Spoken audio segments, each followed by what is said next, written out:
Hello friend, আজকে চলে এসেছি আমি খাওয়ার মেলাতে। আজকে আমি চিংড়ি মাছ নিয়ে এসেছি। আর এখানে আমি আদা রসুন আর পেঁয়াজের পেস্ট বানিয়ে নিয়েছি। এখন আমি 1 চামচ হলুদ ডাললাম আর আমি 1 চামচ নুন ঢেলেছি। আজকে আমি চিংড়ি মাছের ভাজা বানাবো। এই যে এইভাবে আমি হলুদটাকে মাছের সাথে ভালো করে মিশিয়ে দিয়েছি। এখন আমি কড়াইতে তেল বসিয়েছি, চিংড়ি মাছগুলা ঢেলে দিলাম। এখন নেড়ে দিব, ব্রাউন কালারের মতন ভেজে নিব।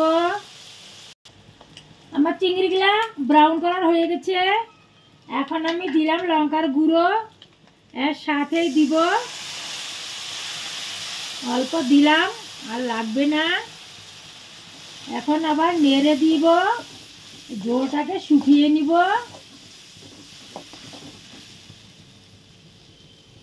চলো, এখানে দেখো চিংড়ির ভাজাগুলো আমার একদম হয়ে গেছে। যদি এই চিংড়ির ভাজার রেসিপিটা আপনাদের কাছে পছন্দ এসে থাকে, অবশ্যই লাইক কমেন্ট শেয়ার করবেন, ঘরে বানিয়ে খাবেন, সাবস্ক্রাইব করতে ভুলবেন না। সাথে যেন বেল আইকনটা থাকে অবশ্যই দাবিয়ে দিবেন। নমস্কার।